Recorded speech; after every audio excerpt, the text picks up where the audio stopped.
Gálatas capítulo 5.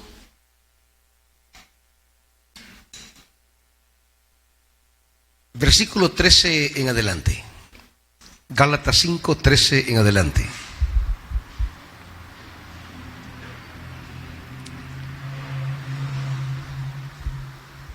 ¿Listos? Les hablo así, hermanos, porque ustedes han sido llamados a ser libres. Pero no se valgan de esa libertad para dar rienda suelta a sus pasiones. Más bien, sírvanse unos a otros con amor. En efecto, toda la ley se resume en un solo mandamiento: ama a tu prójimo como a ti mismo. Pero si siguen mordiéndose y devorándose, tengan cuidado, no sea que acaben por destruirse unos a otros. Así que les digo, vivan por el Espíritu y no sigan los deseos de la carne, porque ésta desea lo que es contrario al Espíritu, y a su vez el Espíritu desea lo que es contrario a ella. Los dos se oponen entre sí, de modo que ustedes no puedan hacer lo que quieren.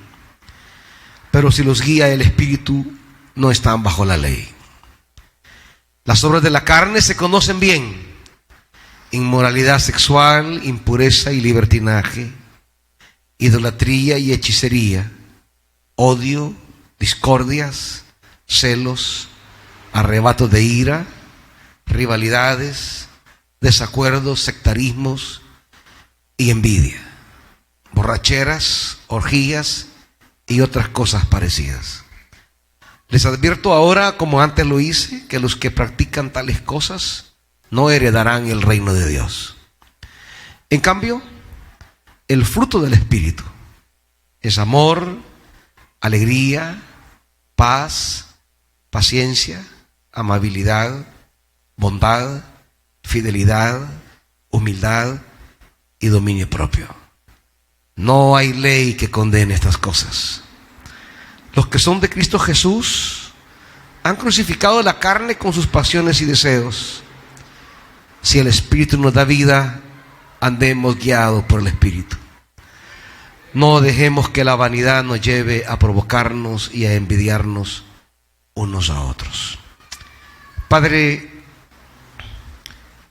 háblanos con tu buena palabra.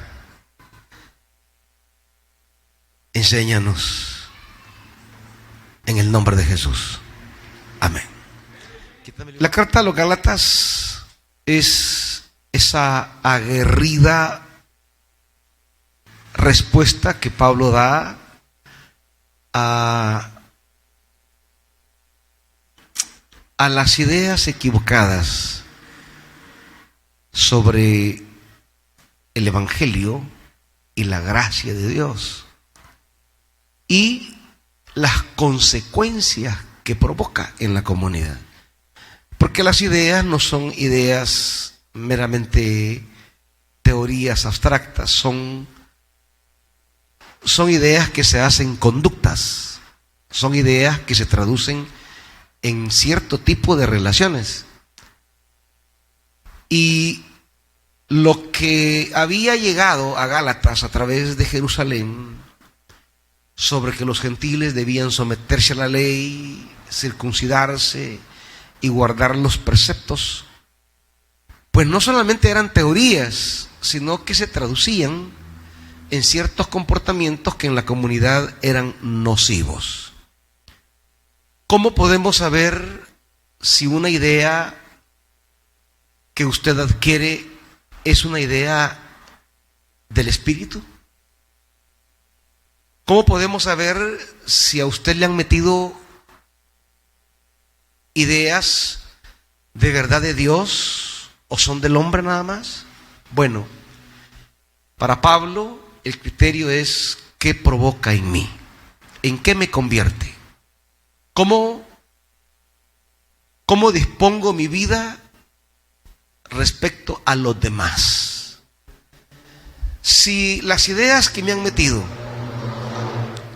me van convirtiendo en una persona destructiva, me van convirtiendo en alguien insolente, que se va creyendo superior, que se cree estar por encima de los demás. Si lo que ha metido en mi cabeza es la idea de que estoy en un rango superior y que pensar así me coloca en una posición de cierta superioridad y de cierto trato que destruye, entonces eso no es de Dios. Puede parecer muy piadoso, puede parecer muy religioso, puede parecer muy ceñidito, pero si lo que ha producido en usted es un dominio de su propia naturaleza, entonces no es de Dios. Lo que Pablo sostiene es que las doctrinas que les han llevado estos hermanos de Jerusalén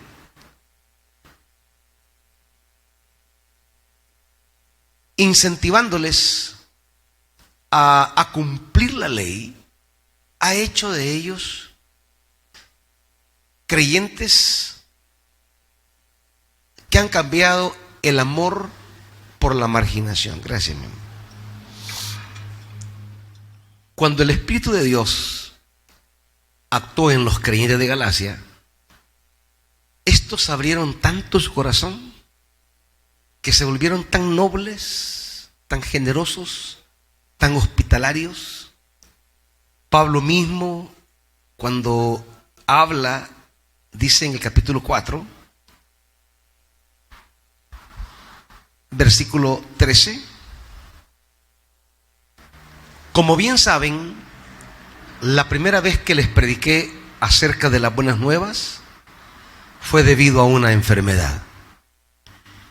Y aunque esta fue una prueba dura para ustedes, no me trataron con desprecio ni desdén. Ojo, no me trataron con desprecio ni desdén. Al contrario, el Evangelio provoca en ellos una apertura, una solicitud, una disposición. Pero ¿qué sucede? Pablo se pregunta. Al contrario, dice, no fue con desprecio ni desdén, me recibieron como un ángel de Dios, como si se tratara de Cristo Jesús mismo. Y él pregunta, versículo 15, pues bien, ¿qué pasó con todo ese entusiasmo? ¿Qué pasó? ¿Qué pasó con esa entrega, esa generosidad, esa bondad? ¿Qué pasó con toda eso de brazos abiertos? Me consta, dice, que de haberle sido posible, se habrían sacado los ojos para dármelos. Y ahora resulta que, ¿qué pasó? Dice Pablo, ¿qué sucedió? Aquí viene para Pablo el criterio de que si algo es verdadero o falso. Diríamos, puesto en palabras comunes y corrientes, ¿cuál es la doctrina verdadera? ¿Quién tiene la doctrina pura, la verdadera? ¿Qué iglesia tiene la doctrina de verdad? Porque esa es la búsqueda. Hay un chillido, hijo, corrígelo por favor. Esa es la lucha de las iglesias hoy día y las religiones. ¿Quién tiene la verdad? ¿Cuál doctrina es la verdadera? ¿Qué religión es la verdadera? ¿Cuál iglesia es la verdadera? Claro, para esto necesitamos algún criterio que nos ayude a discernir la verdad.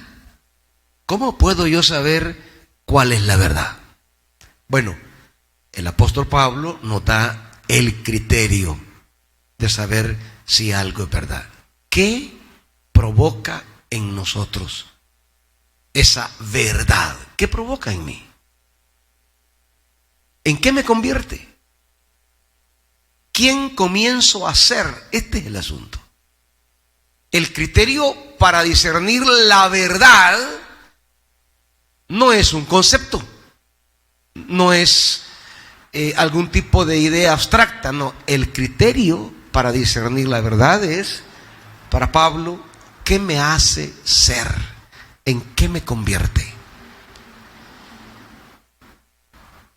¿Cómo comienzo yo a ser con los demás? Ese para Pablo es el criterio fundamental.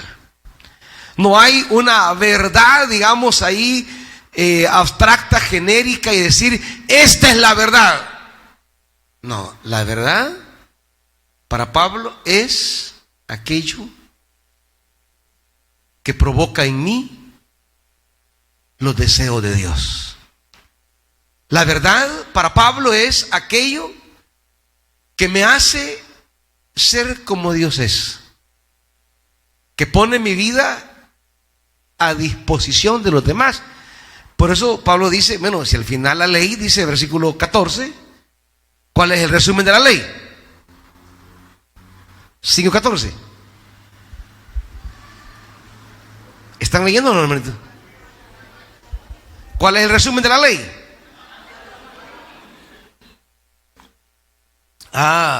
Lo que está diciendo Pablo en pocas palabras es todo lo que Dios ha enseñado en la ley tiene un punto nuclear. ¿Y qué tiene que ver ese punto nuclear? Lo que yo siento hacia los demás. En el caso de la ley es ama a tu prójimo. Esa es la esencia, no hay más. No hay otro criterio de verdad. Si queremos encontrar un criterio donde digamos, yo quiero saber cómo yo puedo saber la verdad, cómo puedo saber yo qué es lo verdadero. Bueno, Pablo dice, es la manera en que yo soy con el prójimo. Porque desde siempre, quiere decir Pablo, desde siempre, la verdad de Dios se pone en juego en mi relación con el prójimo. La verdad no es cosa de teoría, ni de libros, ni de códigos, ni de dogmas. Podemos construir diversas ideas de Dios. Y ustedes saben, solo en el cristianismo, la pluralidad de ideas que hay sobre Dios, solo en el cristianismo, dejemos las otras religiones, hablemos solo de la fe en Cristo.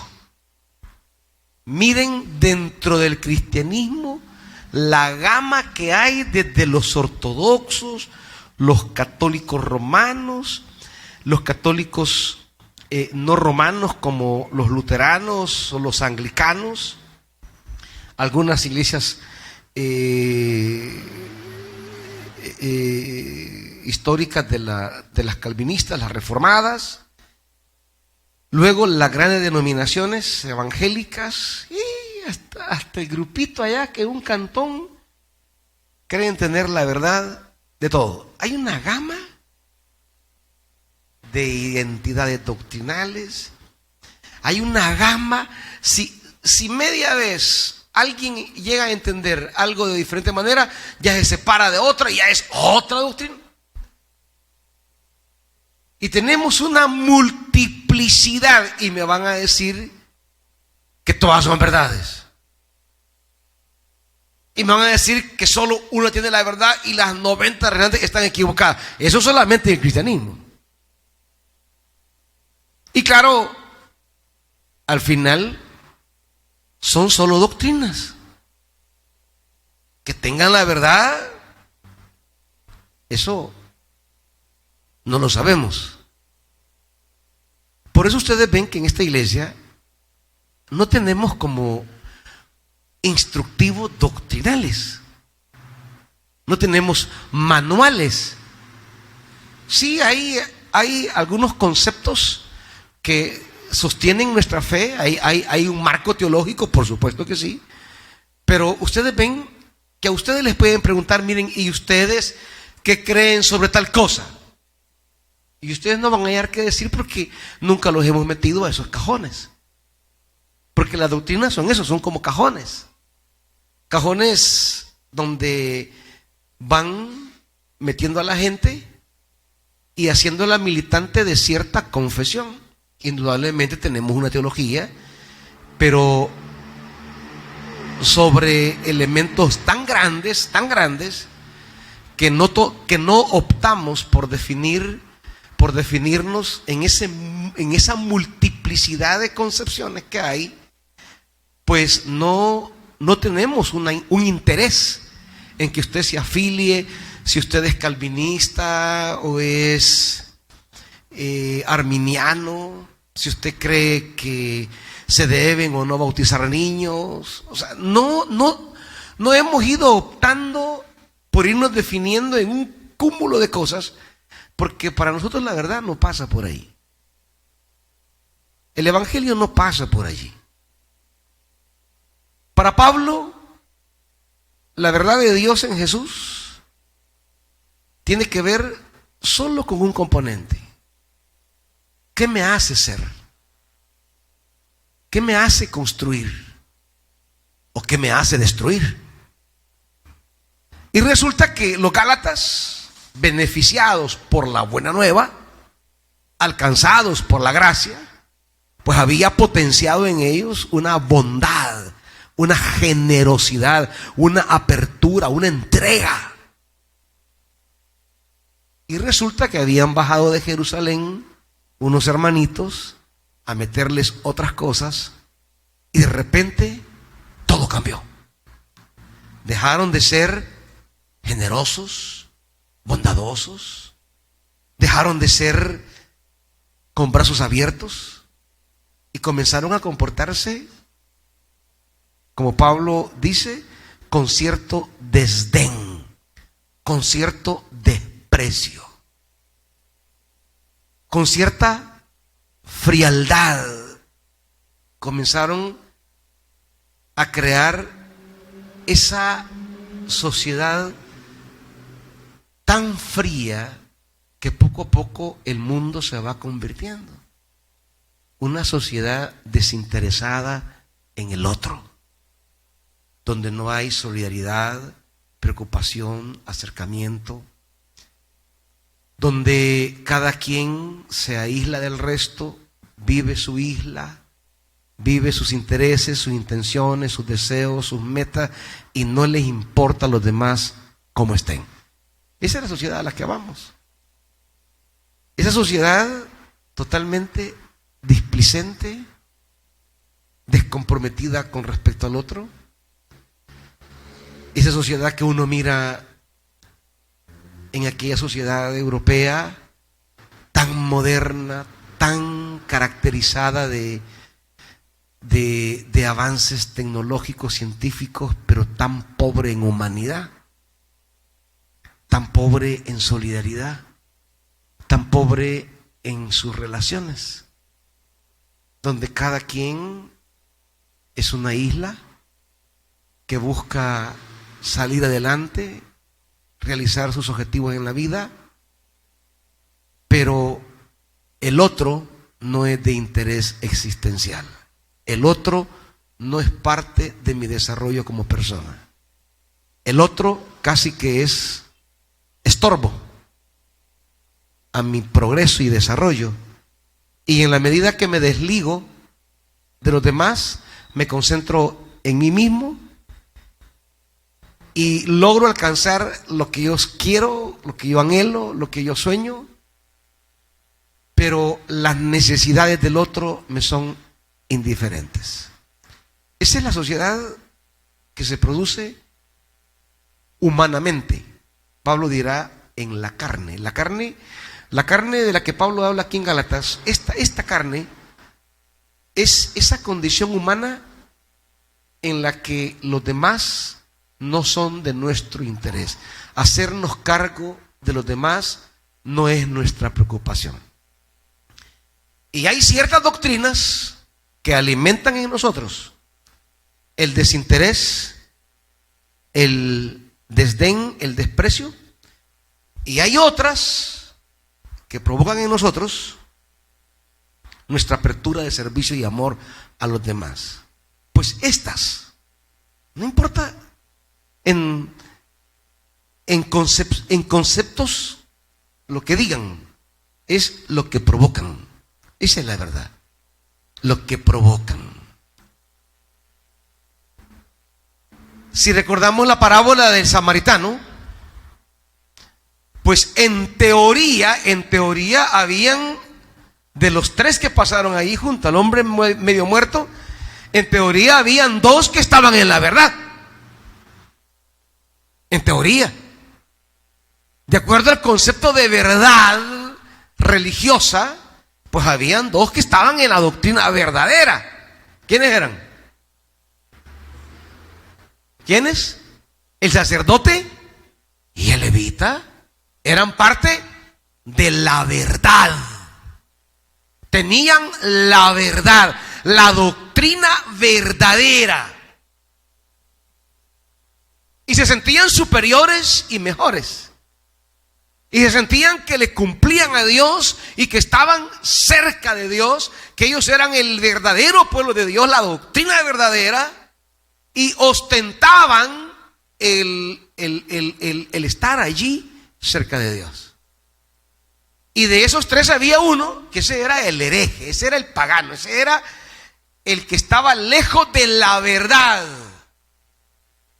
Entonces, a la hora de saber, a la hora de encontrarnos con el momento decisivo que va a determinar si estoy en la verdad o no, en ese momento, los dos que en teoría se suponía estaban en la verdad, pues no estaban en la verdad. Y el que conceptualmente era hereje, ese estaba en la verdad. Porque la verdad, más que asunto de conceptos, de definiciones o de ideas, la verdad tiene que ver con lo relacional. La verdad es cómo me pone en relación a las necesidades de los demás. No, si tener la verdad conceptual es fácil.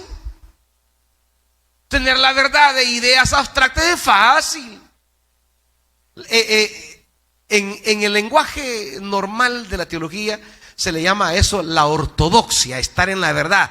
La ortodoxia, ¿verdad? La ortodoxia es la doctrina verdadera, los que están en lo correcto, los que afirman tener la idea correcta. Y la heterodoxia son los herejes, los que están equivocados, los que no tienen la religión verdadera, los que tienen la teología distorsionada, los herejes o los heterodoxos. Ahora, pero Dios no entiende la verdad como la religión nos ha enseñado a creer en la verdad como una afirmación, un concepto, una idea. No. La verdad es cómo respondo yo frente a un hecho específico de mi prójimo. Ahí viene la verdad.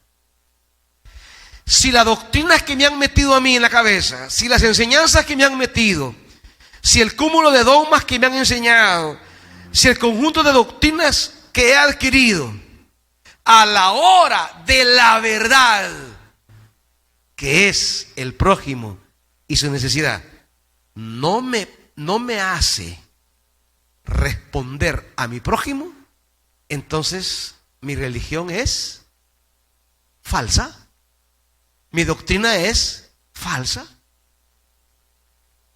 mi doctrina no es ortodoxia. Por más que sea de manual de doctrina, por gusto. Si a la hora de responder a una necesidad humana veo el problema, lo esquivo, doy la vuelta para seguir mi camino, esa es la parábola del samaritano, entonces no estoy en la verdad. No estoy en la verdad. Porque la ley se resume en ama a tu prójimo. Ahí está. El prójimo es el criterio de verdad.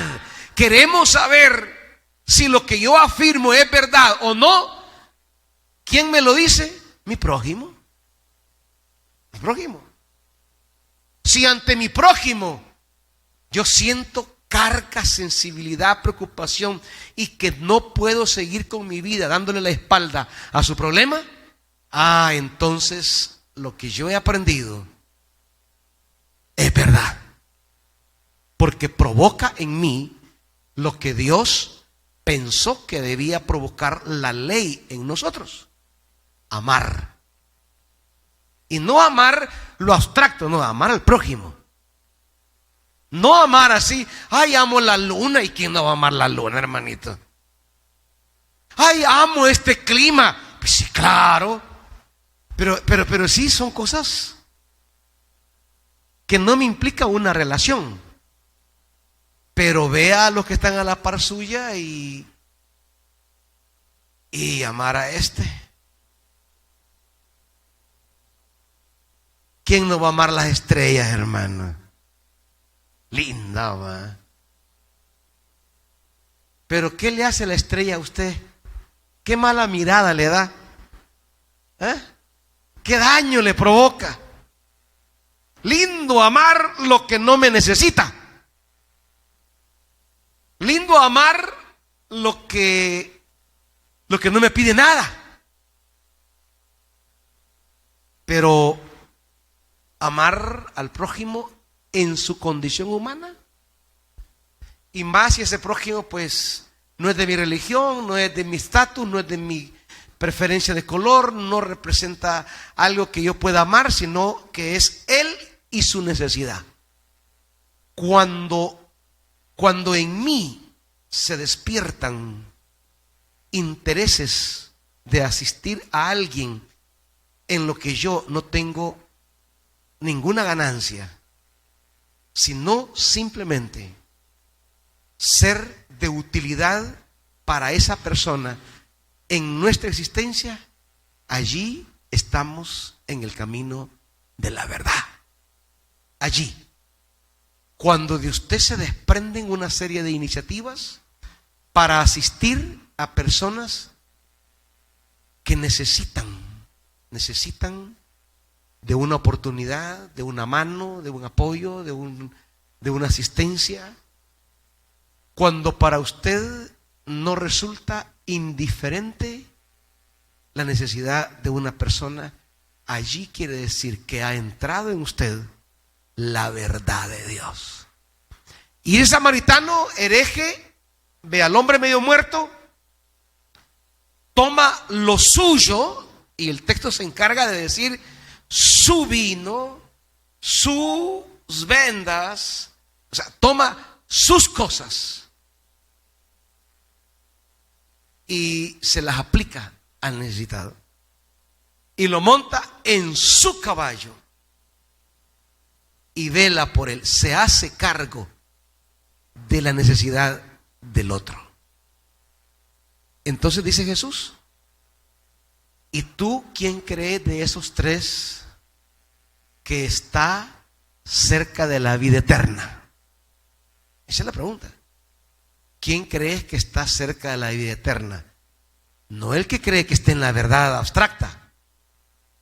No, el que demostró la verdad interesándose por alguien que no se lo estaba pidiendo, preocupándose por dejarse interpelar por la existencia necesitada del otro, dejándose despertar, dejándose preocupar, dejándose cargar, dejándose mover frente a la necesidad del otro. Ese nivel de sensibilidad hacia el otro, allí estamos en el camino de la verdad. ¿Y qué estaba pasando con los Gálatas? Bueno, que todas las ideas que les llegaron a meter los habían cambiado a ellos. Y después de ser tan buena gente se volvieron como chucho, va. Tanto que usa la metáfora en el 15. Pero si siguen, ¿qué? Mordiéndose y devorándose. O sea, ya no somos hermanos del otro, sino el lobo, por no decir el chucho, ¿va? Vamos a decir el lobo, ¿va? Para que se sienta lobo y no perro, ¿va? Pero esa es la imagen que Pablo está dando. O sea, animales, o sea, hemos cambiado nuestra condición de humanidad, de apertura, de solidaridad, de hermandad, y hemos rebajado nuestra vida a la animalidad, mordiéndonos y devorándonos. ¿Cómo dicen otras versiones que ustedes tienen? La NBI dice mordiéndose y devorándose. ¿Otras versiones? Morder y coméis. ¿Otra? No hay de la Jerusalén, no. ¿Nadie? Mordiéndose y devorándose. Como decimos aquí, hartándose, pues. Ya sé, me están hartando. La comidilla. Que usted va pasando y ya siente que todos ladrando. Se lo están hartando. Entonces, ¿cómo es que en la vida nos vamos dejando que ideas, personas o sentimientos vayan rebajando nuestra humanidad? Nos vayan quitando humanidad. Esa humanidad con la que Dios nos dotó en el Edén y que a lo largo de la historia se viene desfigurando, desapareciendo, hasta, como decía un filósofo, el hombre es el lobo del hombre. El hombre es el que mata, destruye al mismo hombre.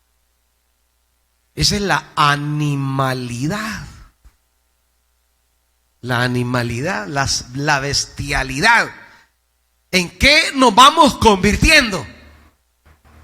El reclamo de Pablo es: ¿por qué ustedes, cuando recibieron la buena nueva, cuando yo les llegué predicando las buenas nuevas, en ustedes nació una solicitud, una preocupación, y de repente les enseñaron otra cosa y ustedes se me perdieron?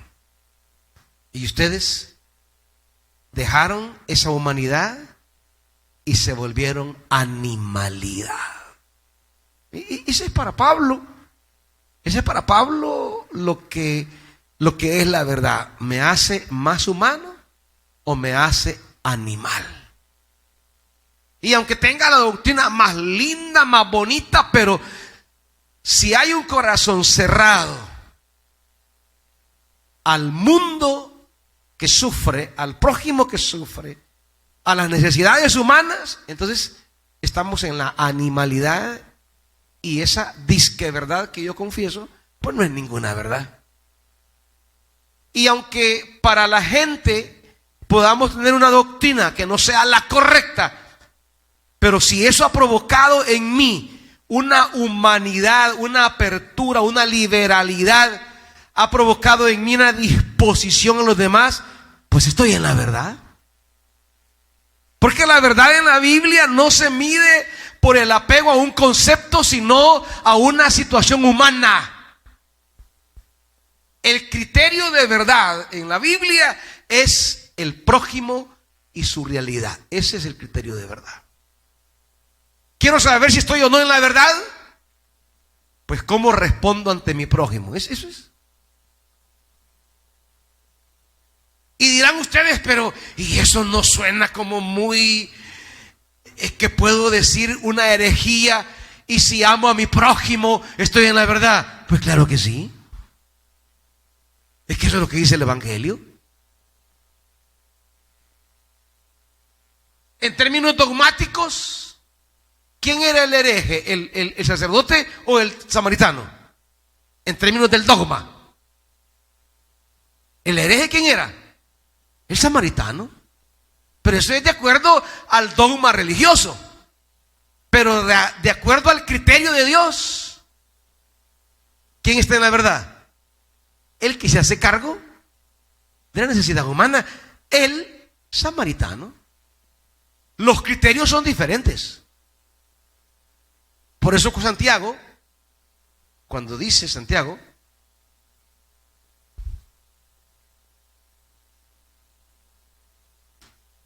la carta de Santiago,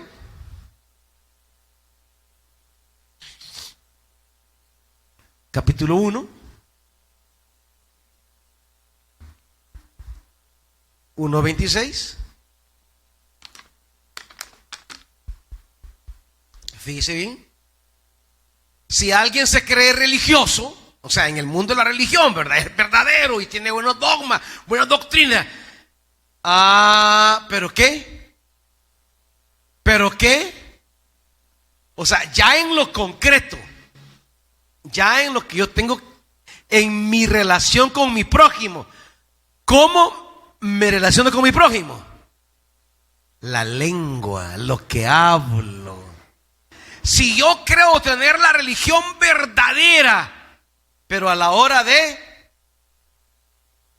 hablar, ¿qué dice? No refreno mi lengua, ¿qué pasa?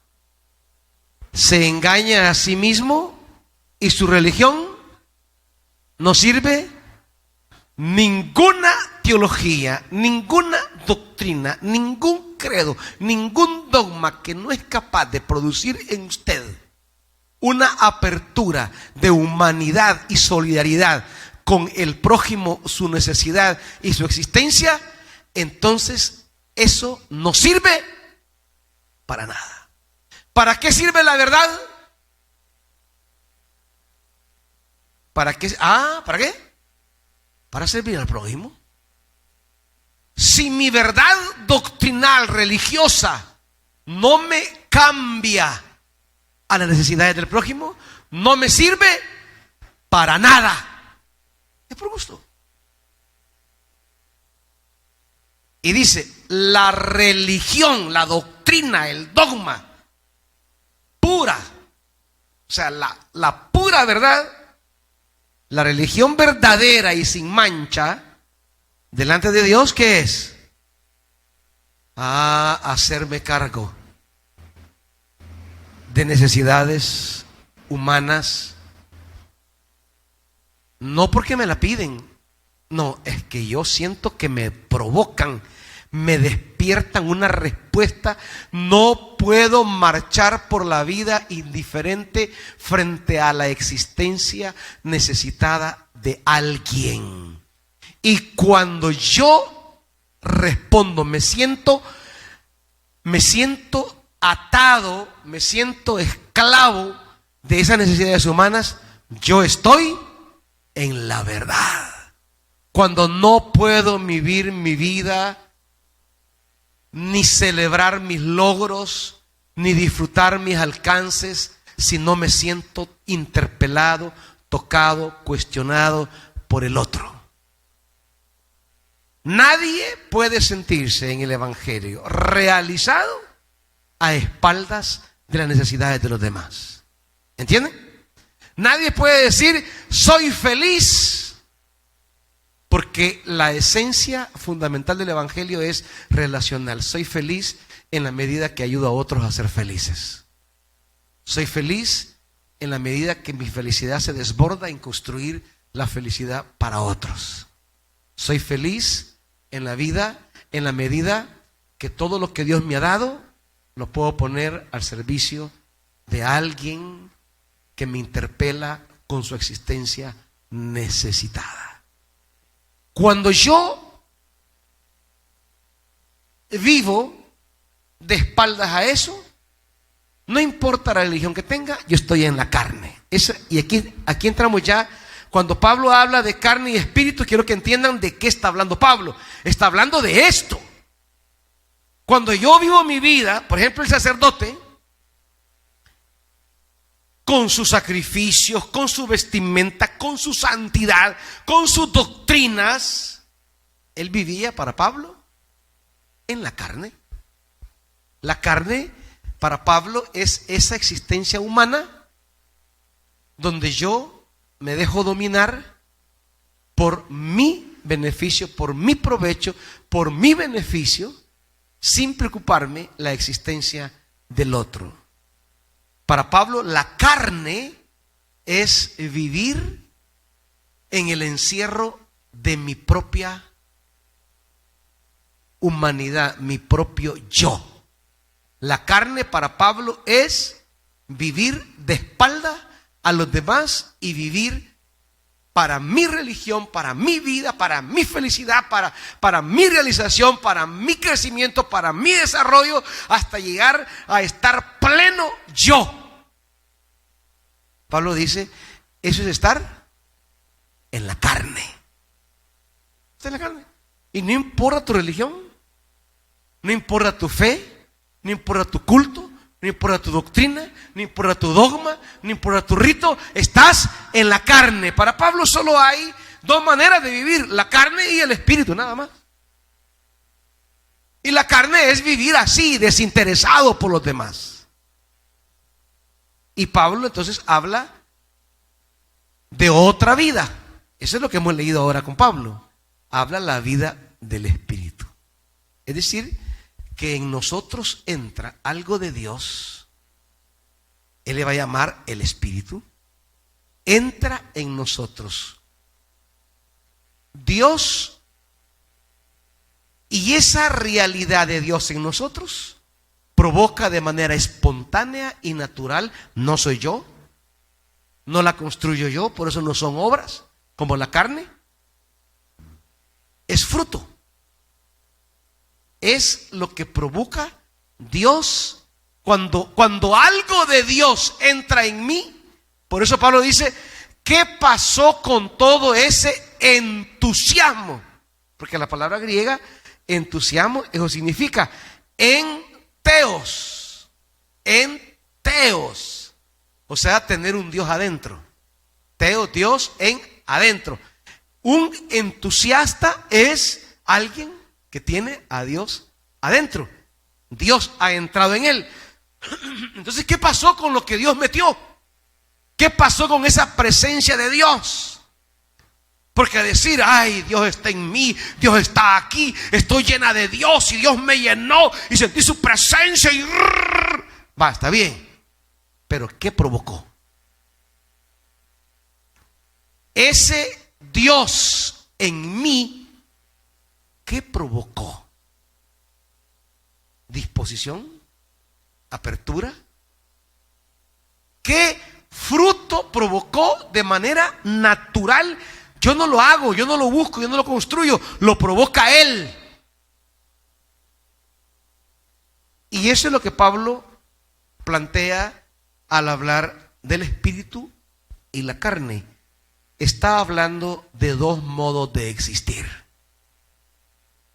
Y no importa la religión que tenga, la denominación a la que venga. En Betania no nos importa afiliarnos a determinadas confesiones religiosas. Estamos preocupados por vivir una determinada existencia en particular, que es la del espíritu. De ahí, a nivel confesional y doctrinal, ahí vea a qué se afilia, no me importa. No me importa. Ah, es que yo soy, que creo que Dios es así, que el bautismo es de... Ay, vea. Es que yo creo que la Santa Cena de... Ay, vea, ¿en qué cree? A mí no me venga a pelear con esos cuentos. No, yo creo que la mujer... Ay, vea. No, yo creo que el hombre... Ay, vea. Es que creo que el pastor... Ay, vea lo que quiera. Aquí no estamos para discutir una serie de concepciones doctrinales y afiliarnos, no. La preocupación mía como pastor a la luz de la palabra y del evangelio es: yo quiero que el espíritu provoque una determinada vida de apertura a las necesidades de los demás. Luego, si usted cree que solo hay que bautizarse en un río de agua corrida porque ahí se van los pecados, ay, crea eso, pues. Yo no voy a pelear con usted por eso. No, es que hay que sumergirlo hasta que se esté ahogando para que sienta la muerte del pecado. Vaya, pues ahí crea eso. No, yo creo que con el chorrito en la cabeza basta. Mire, que le dé la gana, hay crea lo que usted quiera. Yo no voy a pelear con usted por ningún modo de cómo hacer las cosas y cuál de esos modos es el verdadero, que es lo que todas las iglesias andan peleando. Hasta cómo sentarse en el culto pelean.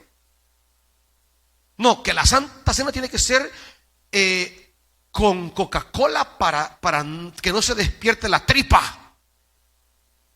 Ay, vea con qué celular, hasta con café si quiere. Ay, vea. El líquido de que sea. Ay, vea si usted quiere agua, si usted quiere Coca-Cola, si quiere vino, si quiere jugo de uva, si quiere... ay, vea qué usa. No es que la Santa Cena solo tienen que beberla las personas que estén procesas. Ay, vea si solo 4 gatos la beben, el problema es suyo. Y los demás Miranda. No. Lo que nos importa no es afiliarnos a una entre 100 maneras de entender un asunto. No, es qué produce en usted. ¿Qué provoca en usted? ¿Qué despierta en usted? Porque si usted pertenece a ese grupito de los elegidos que participan de la cena del Señor, que de 100 solo son 10 gatos y usted entre esos 10 porque cumple, ¿verdad? Porque tienen que ser casados, tienen que pasar en ayuno y oración, y en esos 10, y eso a usted le provocó creerse que es de la élite espiritual, va, y que los demás, ahí viene ese impío, uy, me aparto, no quiero contaminar, me aparto de vos, no sabes, me caiga un rayo. O sea, me da esa superioridad que me hace despreciar, segregar, marginar, humillar o ver de menos al otro. No me sirve de nada. No me sirve de nada. No sirve para nada. No lo digo yo, lo dice en la Biblia. Lo acabamos de leer. No me sirve para nada.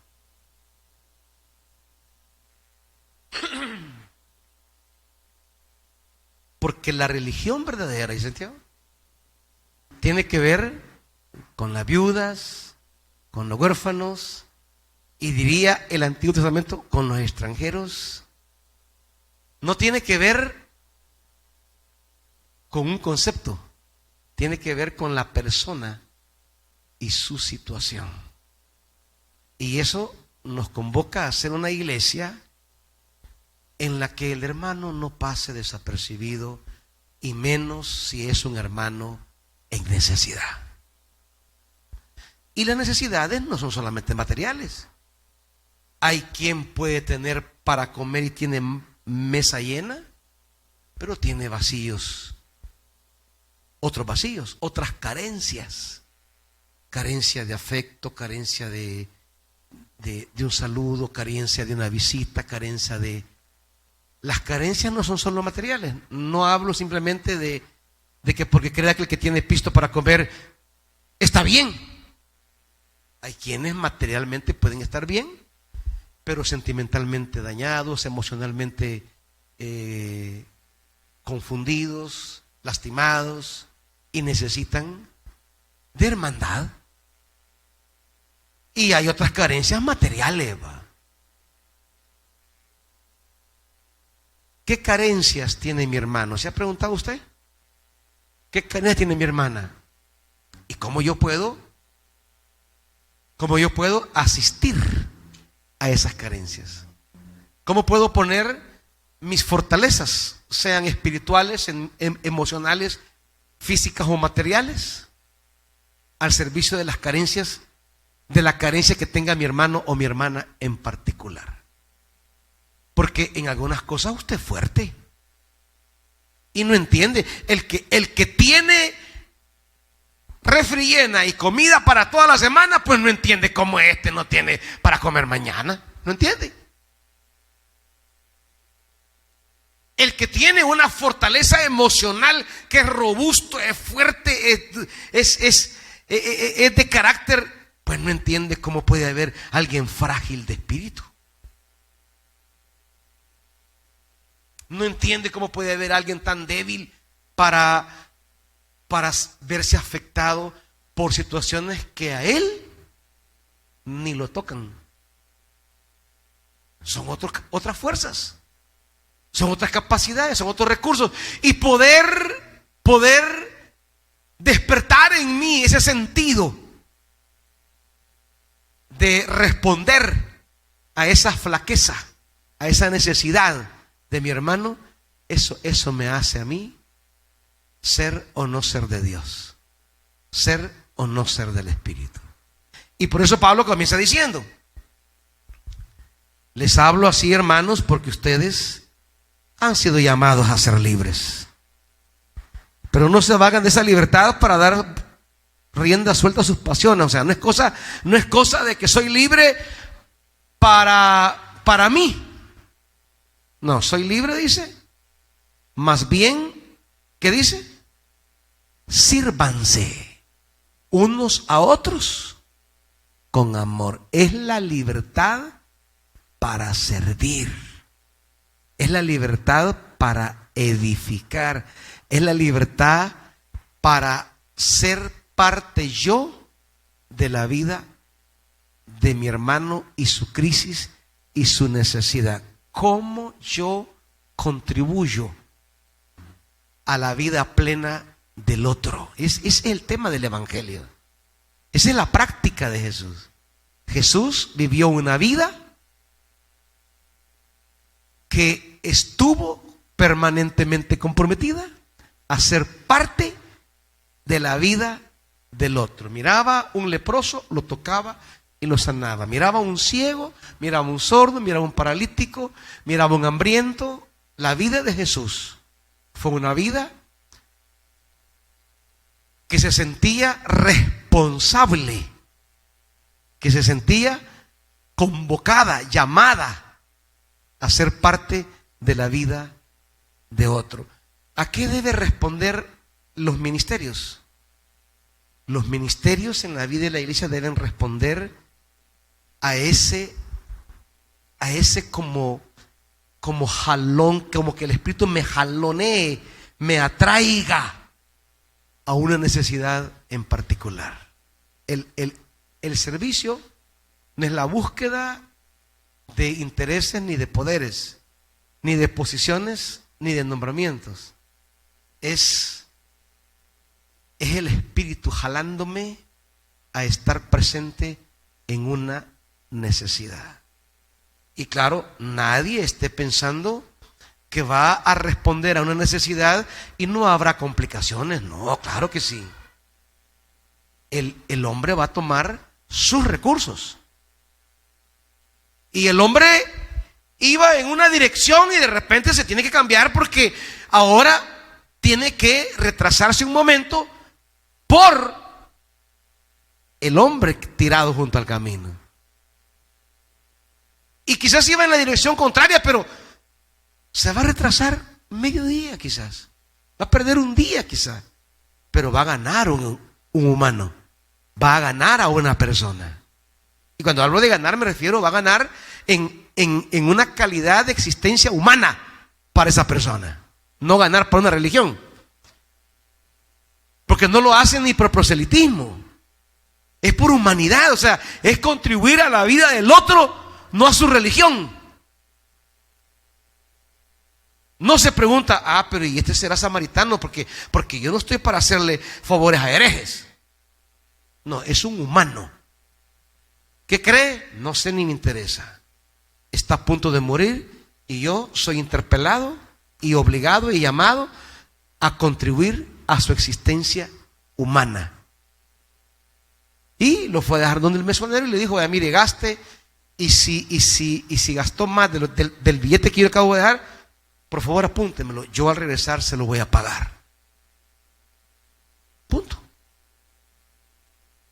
La pregunta: ¿quién, dice Jesús, estaba en la vida eterna? El samaritano. Entonces, para Pablo, no es la libertad para dar rienda a lo mío, es sírvanse unos a otros con amor. ¿Por qué? Porque la ley se resume en una sola cosa: ama a tu prójimo como a ti mismo, que es el mismo resumen del evangelio, no hay otro. Pero si siguen devorándose y mordiéndose, van a terminar destruyéndose. ¿Y eso queremos? ¿Destruirnos? ¿Hemos sido llamados a destruir la vida del otro? ¿Hemos sido llamados a devorar, a hartarme, a acabarme al otro? No, hermanitos. No podemos tener comportamientos que destruyan lo que Dios hizo, lo que Dios construyó. Así que les digo, y aquí entra el 16, la clave de todo. Así que les digo, vivan por el Espíritu y no sigan los deseos de la carne. Aquí aparece el Espíritu como el nuevo modo de existir. El Espíritu, más que alimentar una liturgia en particular, el Espíritu quiere alimentar una manera de existir opuesta a la carne. La carne es existir cerrado a los demás, aunque confiese los dogmas que tenga, no importa, puedo creer el dogma de la Trinidad o no, pero ¿qué se provoca en mí? ¿Qué se provoca en mí? Despierta en mí el Espíritu. ¿Qué despierta en mí el Espíritu? Y del 19 al 21, Pablo hace un pequeño listado de esas obras de la carne. O sea, de ese modo de existir humano, tal como venimos al mundo, pues, tal como estamos. Un modo de vida que tiene una alternativa cuando el Espíritu llega a nuestra vida. Contra la carne, ni la ley pudo siquiera. Eso quiere decir Pablo. Ni la ley fue capaz de controlar esa manera de existir que es como innata en nosotros. Solo hay una cosa que puede obrar en nosotros, una existencia que controle esa manera humana de vivir, y es el Espíritu de Dios. Entonces, el Espíritu Santo, en principio, más que una manera de cantar, más que una manera de adorar, es una manera de existir. ¿Ya? Una manera de existir. Luego de ilustrar las cosas que la carne provoca, dice el 22. En cambio, el fruto, o sea, ni siquiera lo hago yo, pues. Yo no pongo nada de esto. Es lo que provoca en mí cuando digo que soy un hombre del Espíritu, una mujer del Espíritu. En otras palabras, cuando decimos, ese hermano es bien espiritual, ¿qué queremos decir? Esa hermana es una gran carnal. ¿Qué criterios tomamos para hablar que alguien es espiritual y alguien es carnal? Casi siempre lo definimos a partir de la piedad religiosa. La hermana que, puchica, bien rescatadita, y ni el tobillo se le mira. Y es bien, ay, esa hermana es una sierva. Que apenas se le adivina qué color es la piel porque todo lo tapaba. Esa hermana, la sierva. Pero otra que anda con las patas medio chulona, ¿va? No, esa es una gran carnalota. Criterios de religiosidad, ¿verdad? ¿Cuáles son esos criterios? Pablo, más allá de una serie de gustos de ropa, de comida, de bebida, de dónde visito, que cómo hablo, pues sí, porque el espiritual va, Dios le bendiga, sierva. Y la gente, ay, sí, cuando me salude yo siento la presencia, ¿verdad? Y de repente otro, hey, ¿qué onda? Pues, ¿cómo estamos? Vengan los 5. Que ese no es espiritual, me verán carnal, mira cómo saluda. O la sierva, ¿verdad? Para reírse. Oí qué lindo se ríe, bien suave. Y la otra, gran carnalota para reírse, vulgar. No, una sierva de Dios. Hasta para estornudar va. Polla y uno, trácase. No, ves, ese no es ningún espiritual, vos mirá. O sea, siempre son criterios de formalidades religiosas los que usamos para hablar quién sentimos que es espiritual y quién sentimos que no.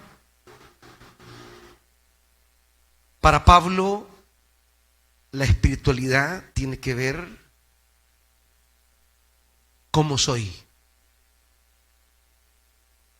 ¿Qué es lo que ha producido el Espíritu en mí a la hora de ser con mi prójimo? Si usted puede venir casi que levitando en la montaña en santidad, pero pues sí, a la hora de verse con el prójimo, no, si es que en la montaña es bien chulo todo, si en la montaña, Pedro, señora, aquí quedémonos. ¿Qué vamos a ir a hacer ese mundo pecador? Aquí hagamos tenda y quedémonos a vivir. No, pues sí, si vivir allá en la montaña, imagínese usted solito hacer un su ranchito ahí por la cancha de fútbol y encerrarse y solo pasar ahora y ande leyendo la Biblia y no venir a ver la cara de esta gente aquí, va. Así bien chiche ser espiritual, pues. No, si el asunto es estar lidiando con ustedes, estar conociéndolo como es usted y las cosas que hace que me caen tan mal, y luego que el Espíritu provoque en mí, provoque en usted, porque yo sé que a ustedes les revienta lo que hacen algunos hermanos aquí. Yo no sé ni cómo es capaz de venir a la iglesia con semejantes cosas que anda haciendo. No sé cómo es capaz. Hasta decimos, Señor, ten piedad. Apiádate de tu pueblo, Señor. Y usted dice, no entiendo por qué Dios no se lo lleva. Ahí. ¿Qué provoca el Espíritu en mí respecto a esa persona a la que yo, con mi gusto, o sea, cuando digo con mi gusto es con mi carne, porque esa es la carne, a la que yo, de mi gusto, no le vuelvo a dirigir la palabra de desgraciado? Sí, ese es usted. Ese es usted. Esa es su carne, es su existencia, es su humanidad, esa es su condición humana. pero que de repente el Espíritu provoque en nosotros y decir, pero chica, tengo que amarlo. Yo de me gusto cada vez que pase y haría, perro, de mi gusto, hipócrita, falsa, mentirosa, de mi gusto, o sea, de mi carne. No le vuelvo a dirigir la palabra jamás.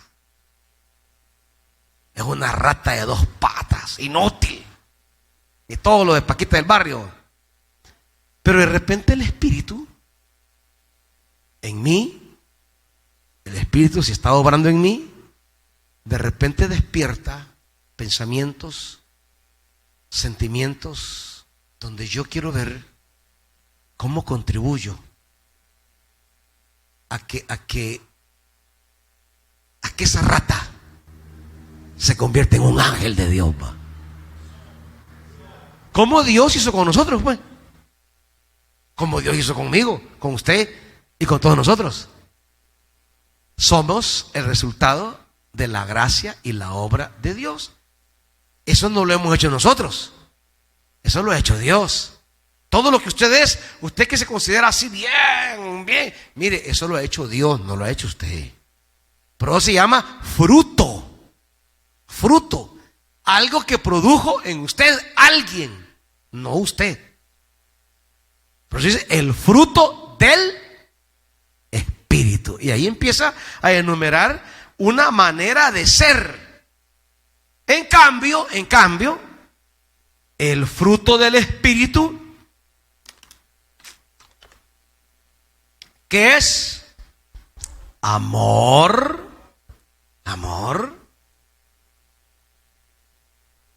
alegría,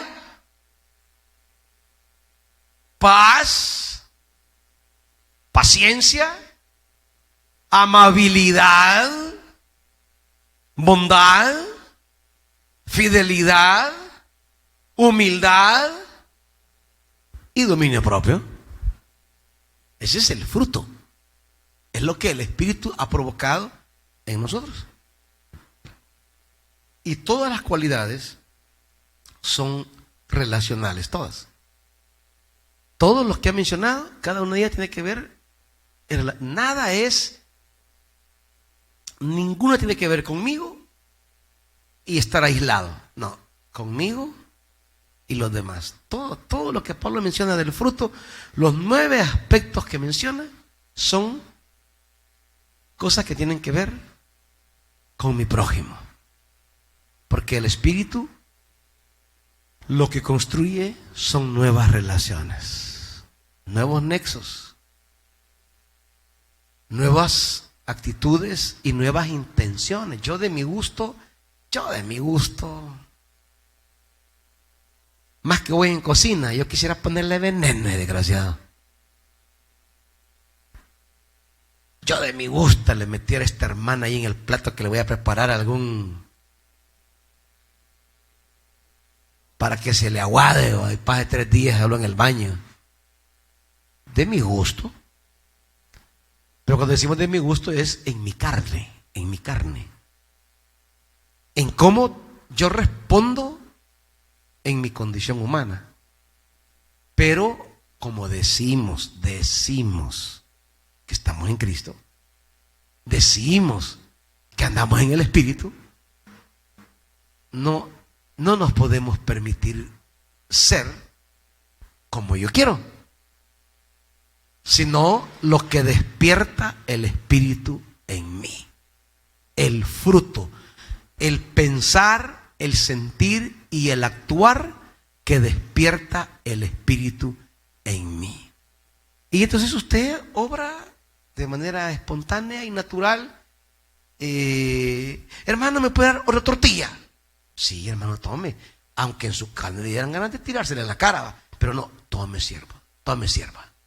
Con qué cariño se le entrega, porque usted está obrando en el Espíritu. Eso es obrar en el Espíritu. ¿Quién es espiritual?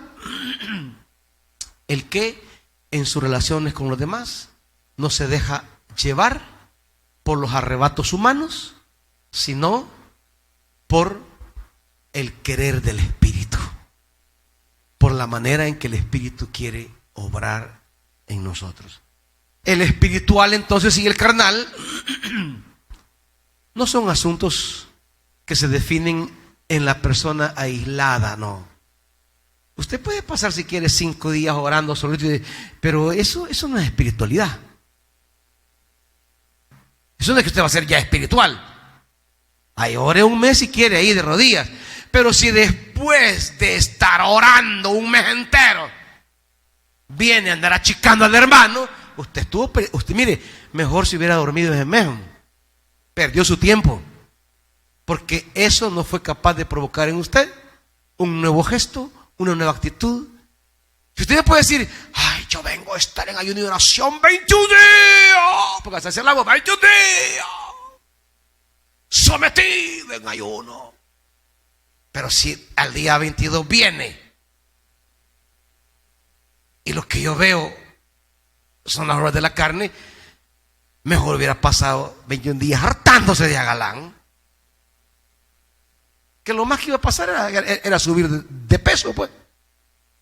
Pero no iba a hacer ningún cambio. Ahora, si esos 21 días lo hacen más gente, más amorosa, más alegre, hombre, qué bueno. Ahora, pero le quiero decir que no necesito 21 días de ayuno para hacer así, eso le quiero decir. Necesito Espíritu Santo. Eso necesito. Espíritu Santo. Porque es Él el que provoca en mí esa nueva manera de ser. Es la compañía con Él, la comunión con Él, es la vida de Él en mí. Así que usted puede echando los frijolitos bien ricos en comunión con el Espíritu y Él va a despertar en nosotros esa manera de ser. Pero si viene de ayuno y oración y anda una cara más empurrada que una de esas pasas todas agriadas, pues no es de mucho. Por gusto, pues dice. Pablo dice, contra la carne no pueden esas disciplinas. Contra la carne solo hay una cosa, un antídoto, el Espíritu Santo. Es el único quien puede cambiar nuestras reacciones, nuestros estados. Es lo que necesitamos, es Espíritu Santo. Y esa ha sido una de las líneas que siempre hemos insistido en Betania, caminar con el Espíritu Santo. Eso sí me interesa a mí. Eso es una de mis preocupaciones más grandes. El Espíritu, su comunión con el Espíritu, su relación con el Espíritu, su cercanía con el Espíritu, tener esa amistad con el Espíritu. Porque de ahí yo no espero que el Espíritu le haga vestirse como yo me he visto. No, es mi manera de vestir es mi gusto, no es obra del Espíritu, es mi gusto. ¿Me entiende? No es que mi manera de vestir es la espiritual, no, ese es mi gusto. No se lo voy a imponer a usted. No. Lo que provoque el Espíritu, y que a veces no es mi gusto, son las actitudes de bondad, de generosidad, de solidaridad con ustedes, aunque yo no quiera. Pero si el Espíritu me dice, eso vas a hacer, punto. Pero es que, Señor, mira, es que no te estoy preguntando. Pero es que no ves lo que hizo. Es que no te estoy preguntando eso. Y si usted obedece al Espíritu, usted no solo cambia a usted, cambia la comunidad. Por eso dice, los que son de Cristo han crucificado, versículo 24, la carne con sus pasiones y deseos. Si el Espíritu nos da vida, andemos guiados por el Espíritu. Andemos guiados No deberíamos de permitirnos actitudes humanas destructivas en la comunidad, porque eso sería nuestra carne. No, guiados por el Espíritu, entonces vamos a contribuir a edificar la comunidad. No dejemos que la vanidad nos lleve a provocarnos y a envidiarnos unos a otros. ¿Estamos, hermanitos? Iglesia, no tenemos otro camino para ser como Dios quiere que seamos, sino el Espíritu Santo. Y necesitamos mucho del Espíritu Santo, porque somos muy humanos, muy carnales, muy arrebatados, muy nosotros, ¿verdad? Necesitamos que el Espíritu de Dios de verdad nos guíe. Pónganse de pie, hermanitos.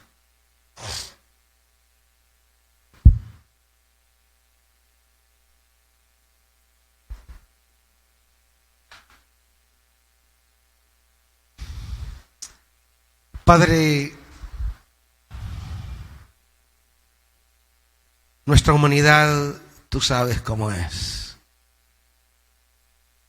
Y no estamos aquí para conformarnos a nuestra humanidad, sino ser animados, soplados por el Espíritu para una nueva existencia.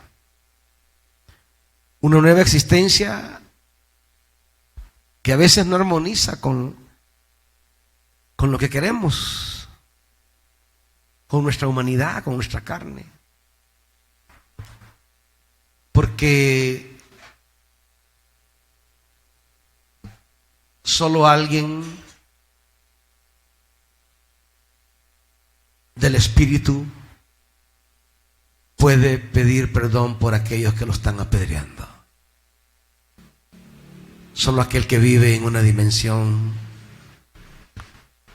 que no es esta dimensión humana. Ve cosas, ve realidades, interpreta más allá de. Tú sabes, Señor, que en nuestra humanidad pasan tantas cosas con el hermano y la hermana que nos topan de cuerda y prevalece muchas veces mi reacción humana. Por eso venimos a pedirte más llenura del Espíritu Santo.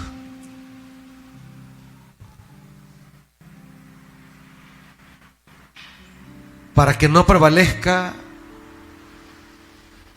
nuestra humanidad que conspira contigo, contra ti, sino que prevalezca tu corazón en nosotros. Tu amor de padre, tu amor de madre prevalezca en nosotros. Que la esperanza, la fe prevalezcan en nosotros. Espíritu de Dios, necesitamos de ti.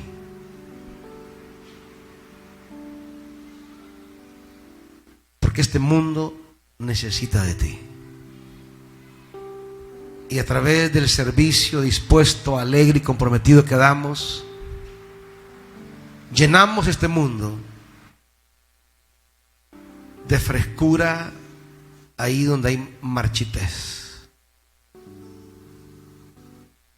de tristeza, de alegría en medio de la tristeza. Llevamos esperanza.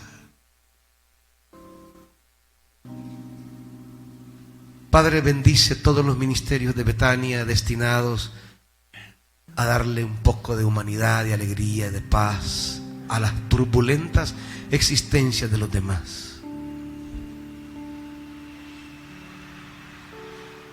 Cada ministerio que implica sacrificio, esfuerzo, esmero, pero que responde a ese espíritu que nos convoca a servir a los demás. El podernos comunicar con los hermanos y hermanas para hacerles partícipes, no de un chambre, de una palabra, no de un reclamo airado, sino de un consejo que nace del amor. Necesitamos tanto de ti, Espíritu.